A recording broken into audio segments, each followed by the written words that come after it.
Welcome back to Writing Done Right. And today we want to talk about 5 tips to make your book look way more professional if you are considering a self-publishing route.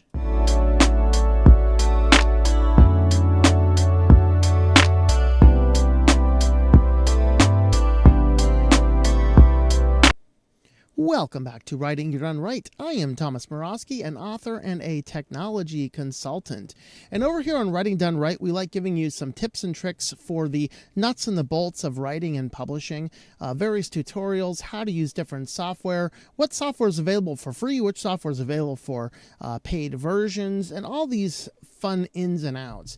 And today we want to talk a little bit about if you want to self-publish your book and you want to have the best quality book, how do you get a book that somebody can pick it up and they're like, is this self-published? I just don't really know. And we really want to dive into some of those particular tips. Now, first and foremost, let's go ahead and discuss this idea of self-publishing in general, because I think in some circles, self-publishing itself still has a negative opinion of it. I think that the people that have a negative opinion of self-publishing are probably stuck more in the past. They're remembering the days when somebody couldn't possibly get published by some big fancy publisher, and so they pay thousands of dollars and fill up their garage full of books, and then they happen to know that that person's going to be giving copies of their books for the next 10 to 15 years as Christmas gifts to anybody and everybody that they see. The reality is that is not how self-publishing has worked. In fact, there's even these questions, what really is self-publishing these days? And I have some thoughts about that. I'll talk a little bit about what my thoughts of those are later on through this video as it comes to one of our points. But whether you're self-publishing or whether you're working with a small publishing company or a huge publishing clearinghouse or whatever it happens to be, we do want to have the best professional book. Now, if you are working with a publisher, most of these tips are handled by their professional team. So they're going to ask your input here and there, but overall, you're not going to be doing it. So this is geared more towards a person who has a good book, they want to get it out, and they've investigated the various options, and they want to do the self-publishing. How do you get a book that is really good, really well thought out, and things like that? So let's go ahead and talk about our 5 professional tips. The first one of these is your book covers. Of course, the point here is that your book cover is really that first thing somebody sees. And we all say that expression, you shouldn't judge a book by its cover. But the reality is people do.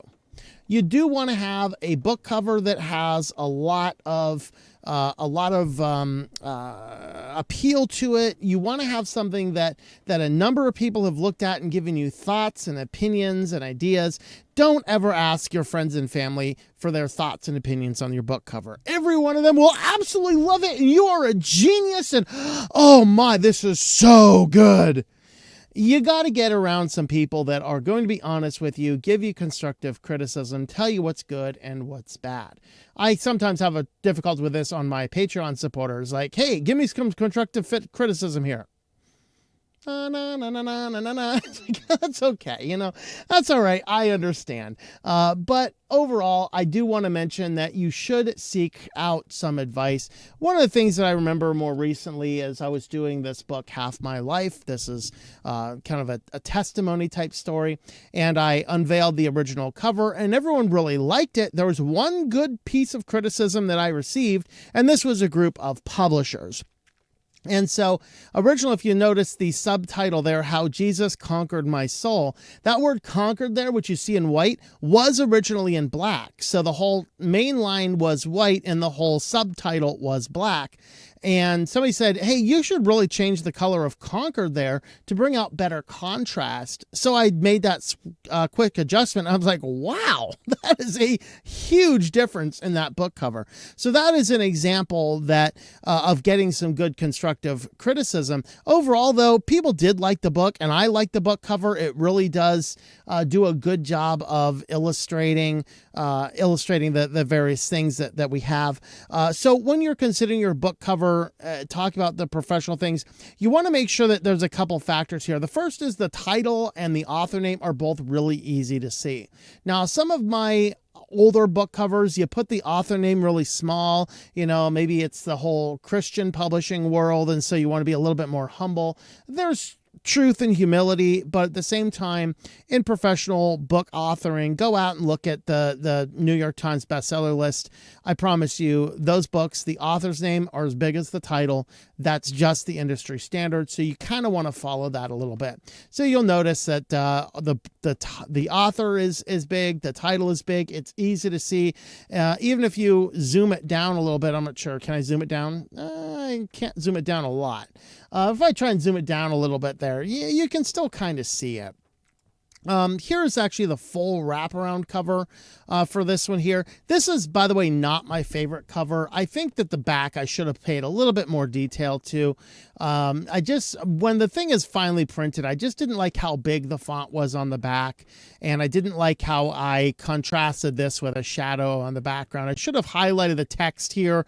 I should have put like a darker box over here and then put the white text in there without the drop shadow behind it. Probably would have worked a little bit better. But overall, it is a decent cover, and things like that are just fine. So other covers I had, I did want to talk a little bit about this maybe what you might consider the more self-publishing route versus doing things yourself. This is an example one that I had a company do, and I was not happy with this company, and I would highly recommend you don't work with this particular company. With this cover here, one of the big challenges we had is I kind of told them what I wanted with the cover. I'm like, you'd have more like barren wasteland on one side and fruitful valley on the other, and this is what they give me. Nice, beautiful valley just fades into a nothingness, and the back was acceptable. I mean, it's fine. We are going to talk a little bit about ISBNs, so I'm going to show you this cover again in a little bit when we get there, just illustrating that there's something down there. Now, when I decided that I wanted to do my own work and I re-released this book, this is now the new cover. Now, this is, of course, still when I didn't have the author name as big as it should have been. This is probably I think the first cover that I did. But now you can see I captured it, right? We have a nice, luscious valley going into a desert. That's what I had in mind. Okay. And so I actually did this cover here with GIMP. And basically, I put my categories over here. I think, yeah, they did have the categories over there in the old one. Ideally, those should be around your ISBN, which you'll see is not over here because I did not use a professional ISBN. This book would be what you would probably call, quote unquote, self-published. I'm pretty sure it is. Although I thought that I only had one book under that group, but I don't know. This was the first book that I did. A lot of mistakes in this. Overall, though, I did like the way the cover looks out. I know that picture is absolutely horrible. I have changed that since then, of course. But I do like that I had highlighted some key elements there. The websites and the author name is all done in the alternate color.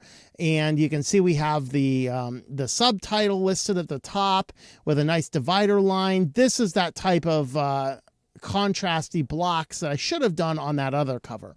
So these are just some of those elements. Of course, make sure you have your title of your book and your author name on your side binding done correctly. So those are all good things to consider when you're looking at your book covers. And this is probably my best book cover, in my opinion, the best one I've done, except I should have made the name bigger. This, I think, is the third book cover that I did, kind of before recognizing that the names should be bigger, although this was good. This is one of my favorite cover designs as well. This was actually a real photo that we sketchified utilizing some of the tools inside of GIMP. As a trip through memory lane, as I was grabbing all of these assets to do this video today, I actually saw this original photograph again. It was kind of cool. I think I actually have a video about doing this cover on the channel. I'm pretty sure I do. But you can see here we did a lot of good contrast, a couple good use of fonts. The red and the black contrasts and pops nicely against the solid white. And then even on our side covers there, we're using the specific custom fonts and the colors. And then on the back, you can see that we have this really sketchified kind of woody nature type scenery behind it. That's actually the environment I was in when I took this photo that ends up being used on my current ones. And I don't know, maybe I'll keep that photo for a while. Maybe I'll change it eventually. What you'll see over here, though, is once again the back cover, very easy to read. We have some contrasting with the letters. You can see that we have a bio here. It's a little bit smaller font size to distinguish it from what the cover's about. You generally want a picture of the author on the back. There's some exceptions to that, like the first cover we looked at. I don't include it there because my picture's on the front. So that's something to keep in mind. And the other thing I'll point out down here, we have the website. We have all down here close to the ISBN. This is where I put all of our categories. And then you can see we have our pricing and our ISBN. But that's actually, we do want to talk a little bit about the ISBN next. And so we're going to go ahead and chat about that as our second point. And so with this, what I wanted to do is talk about the importance of the ISBN. This is really where I think that the differentiation between a self-publisher and a publishing company is. Because in America, at least, the ISBN is technically tied to the publishing company. So I think right now the best definition, if you're looking for a rock solid by the book's definition of self-publishing is when you take the files, whether you made them yourself or you had them produced, and you go into like an Amazon or an Ingram, you use their ISBNs, you upload your files and you print your books through their distribution network utilizing their ISBNs. Because technically the ISBN is linked to the publishing company. So when I go out to Boker, which is where you can buy your ISBNs in America, when I go out to that company, the ISBNs I tie back to a link which is tied to my publishing company. So technically, while some people might consider what I do self-publishing, technically it's not self-publishing because I have an LLC. I have 2 imprints. Those imprints are tied to my ISBNs. I have a Boker account with my publishing company listed. So technically I'm not a self-publisher, but we are still going to continue down this road as if we are doing it, because if you are self-publishing, you're not doing things a lot differently than what I do. But for this point, when we're talking about professional points of your book, I would recommend you spend the money to buy the ISBN. You need a separate ISBN for your print books and your ebooks. You need a separate one if you have a print, a soft cover or a hardcover book. Those need a separate ISBN. Audiobooks at this time do not require ISBNs, so I would not waste the money on that.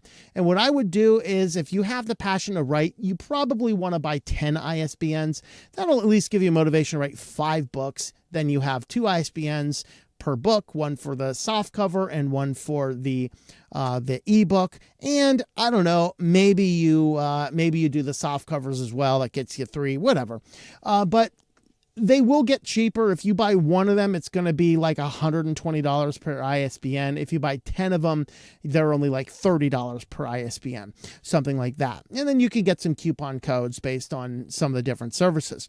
Now, the reason I think that this is the best way is if I want to go out to like a Barnes & Noble and I want to have a book signing, and I'm like, oh, here's my books, and they click the thing and it shows up as a KDP ISBN, they're not that happy about buying books from their competitor and bringing them into the store. But there is another problem. Now, I do not know if Ingram has fixed this issue. I know KDP has not. And this is when you're using their ISBN. Now, this company here that I was working with that I didn't like, they did the same problem. Their ISBNs are exactly the same issue. What you'll notice over here is the ISBN is listed here, but then you'll see over here we have this 90,000 listed. You see, this barcode here on the left is tied to the ISBN 13. The barcode on the right is tied to the pricing details for the book. Most major book companies companies now and bookstores will have a scanner that will log both the ISBN and the pricing into their system. So if you do not have this tag, your book is probably not going to be able to be sold by any bookstore. And the free ISBNs, last I knew, none of those have this pricing stuff configured. But if you go to Ingram and get the pricing into your own ISBN that you submit, you can. Now, Ingram's free ISBNs might have that in there, and a Barnes & Noble would be way more inclined to stock a book with an Ingram Spark free ISBN than they would a KDP, because Ingram is one of the main suppliers for Barnes & Noble as it is. But ultimately, you do want to make sure that when you get an ISBN, if somebody looks this ISBN up by their publishing company, that your name would show up rather than Ingram Spark Self-Publishing Division or KDP. And you want to make sure that the pricing shows up in here as well. So this will go a long way to making sure that your book looks very professional. Somebody picks it up and this here says 90,000. I can't tell anything about the pricing unless you list it. Now, you'll see here they have XX.XX. This was the proof of it. Of course, they put the price of the book on this before it went out. And this version here, you can probably only find a used copy of this. I pulled those off the market a while ago. Now, this is, of course, the more professional book that we had talked about. So look at how this ISBN looks down here. You can see the ISBN over here. You can see it says 51599. That means that this ISBN will hard code a $15.99 price for this book into the system. So the barcode itself reads the detail about the book tied to my publishing group number and the pricing information. And that there is a small detail, but goes a long way to making sure that your book looks very, very professional. So I would recommend, definitely, it is worth spending the money to make sure that you have a good ISBN number in there and you're not utilizing the free ones. And again, I don't know if Ingram Spark has their pricing details. I don't know how that ISBN boils up. I don't imagine it's tied specifically to your name. I don't know. I know the KDP ones, they tie directly back to Amazon, and that is kind of a turnoff for anybody else that might want to buy your book, even though Amazon's expanded distribution can allow somebody to buy your book through a Barnes & Noble. They're not going to be as happy about it because they have to source it through their main competitor. And so that's one of the reasons I like having everything independent, and I like using multiple distribution networks to make sure that every bookstore can get the best deal that they want. All right, so the third point is going to be editing. So hiring an editor is one of your better things that you can do, but you do not always have to. Now, an editor is going to be the most expensive part of producing your book. Editing a book can cost thousands of dollars to get it fully professionally made. And that's why a lot of people just don't even think about editing at all. And that's equally terrifying. You want to have some form of editing done.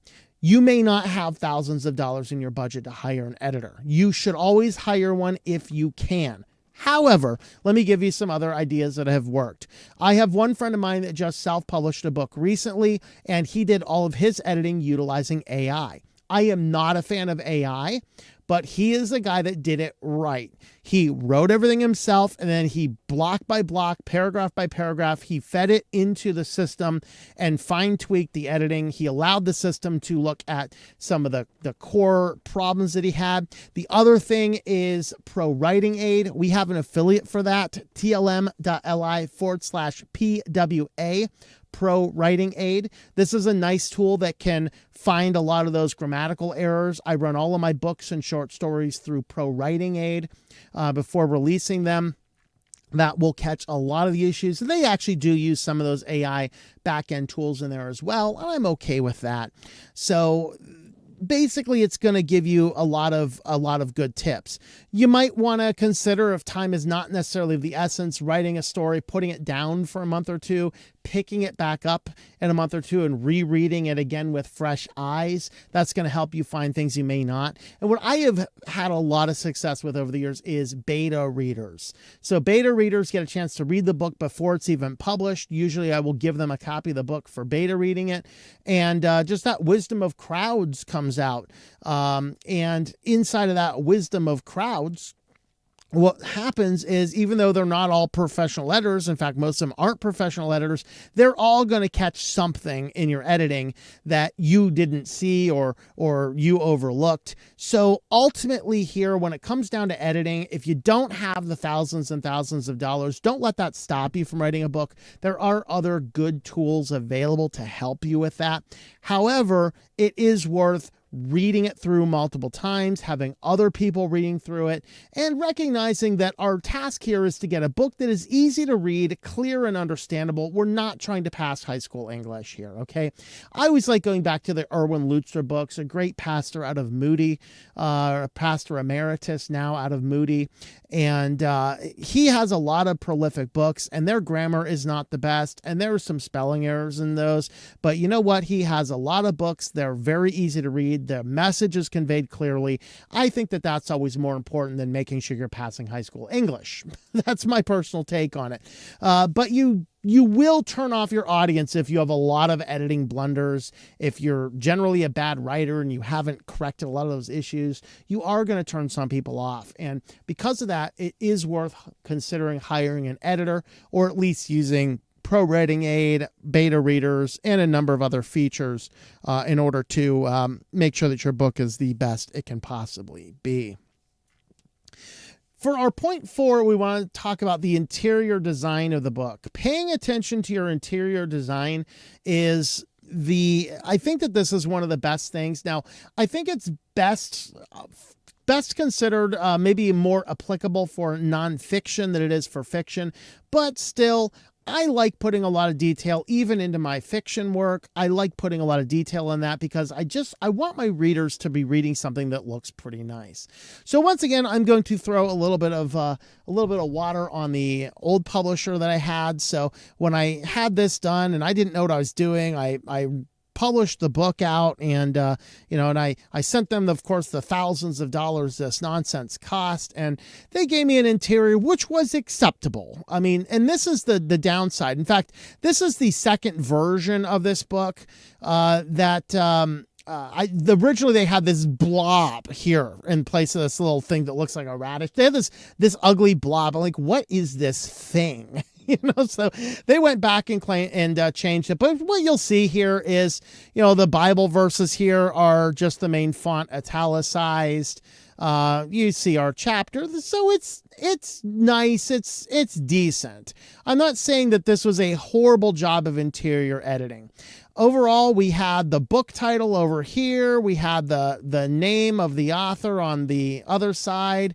And you can kind of see that that's the way that it did. But this is a very easy, very simple, very low budget interior design. Trust me.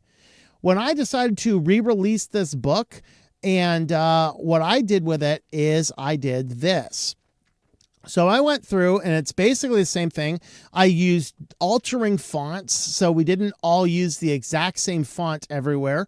I did figure out that I liked the more Times type fonts are a little bit easier to read. I guess those are the serif fonts are a little bit easier to read. So I went ahead and made that change in those, but then we still used a little bit of the sans type fonts for these. So let's just go ahead and compare the Chapter 1 and Chapter 1 here and just have a brief look. There we go. So here's the old one, Chapter 1, and here's what I did with mine. So you can see that the changing of the fonts around did quite a bit to improve the style and the design. Now this one here, you'll see that I have now the book title, and now I have the chapter title, whereas they gave me the author name and the book title throughout the whole thing. I actually split it out so that we had the book title and the chapter title. The other thing I did is I did these nice call out bars. So if you were to pick up these two books and flip through them, this is definitely a far more appealing book throughout because we paid a whole lot more attention to detail as far as the various elements involved inside of the style and design. So that's kind of the stuff that we see. Here's my chapter summaries. I don't think we had chapter summaries in the old one. No, we didn't have chapter summaries in the old one, but I put in nice chapter summaries in here as well. So these, paying attention to the interior design definitely helps out. Now, I do want to show you my two fiction books, my science fiction stuff. So here is Synaptergy. And you can see this one. Like I said, when you're doing a fiction type book, generally it's not a whole lot more than the text and the numbers. And you'll see I just did the author name and the book name because, what else are you going to do? We don't have chapter titles.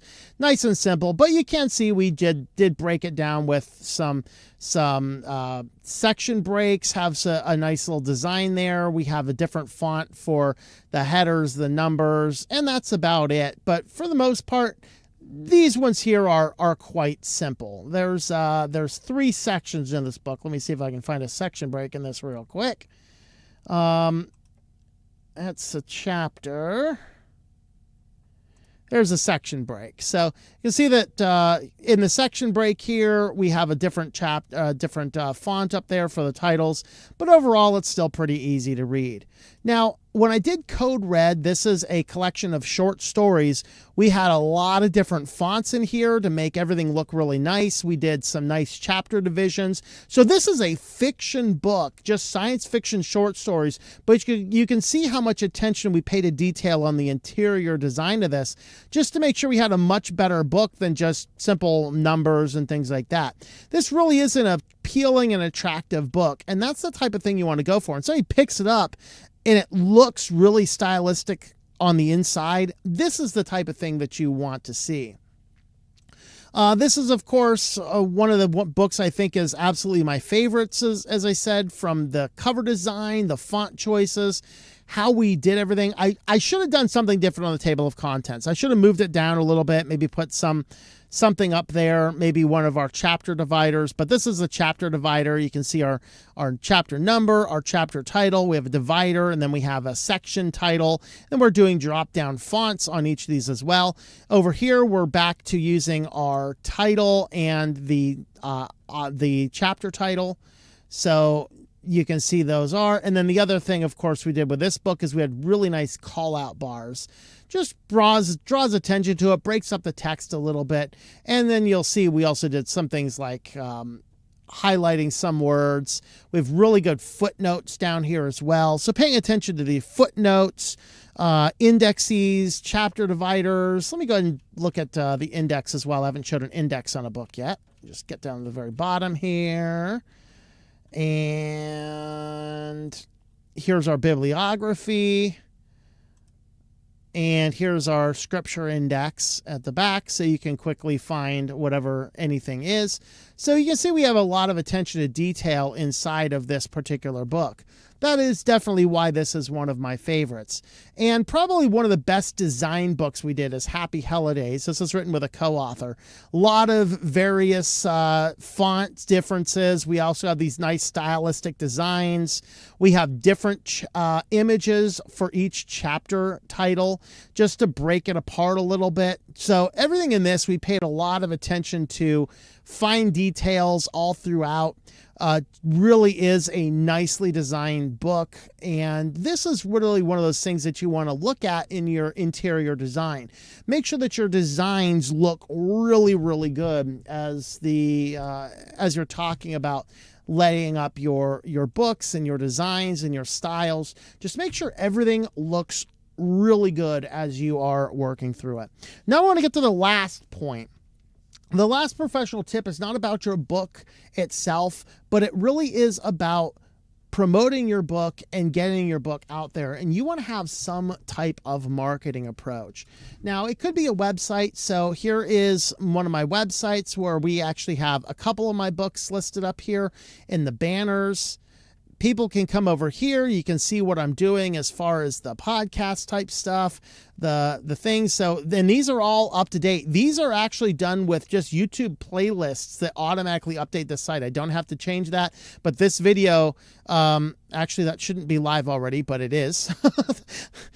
Shouldn't be live until like tomorrow or tonight. But anyway, it's over on my list. I'm not sure. But those update. But if you go over to my books page, I have information about all of the different books that we have. And then each of these guys here will have samples of the book, so you can see what we have, how the style is designed. We have an audio clip down here if you want to listen to the audio book. And then we have a number of places where I know you can buy it. And this is not an all-exclusive list, but you can pick those up. And of course, with mine, I do have the ability to sell the books on my site. Of course, a full-fledged e-commerce site where you're selling your books directly. This is something that not everybody necessarily wants to deal with or should deal with. There's advantages and disadvantages of selling your own books on your own website. Some people just opt to send people right to Amazon, which I got to say is a lot easier for accounting to send your customers to Amazon or Barnes & Noble or wherever you're sending them. That's why I kind of like that approach. The other ways, of course, if you're good on social media, you can do that. I'm not a huge fan of social media personally, so I'm not over there a lot. Hey, even since relaunching this channel, I have not actually gone back and logged back onto Twitter or X or whatever they're calling it this week yet. Eventually I might get to it. I don't know. Newsletters are awesome. Social media is great if that's your thing. If you love social media is where you should be promoting your book. Newsletters, church announcements, or whatever types of things you can think of to market and promote your book is always going to be a good and professional thing. Because really, if you think about the difference between best-selling books and not best-selling books, it never is down to the quality. It's never down to the story. It's always down to the marketing. Some of the best movies in the world, best design, best overall, you've simply never heard of them simply because nobody marketed them. And that's actually why most self-published books don't sell more than 50 copies in their lifetime. It's because nobody is marketing them. You're not going to throw your book out onto Amazon with 772 bajillion different books and expect to sell a lot of books.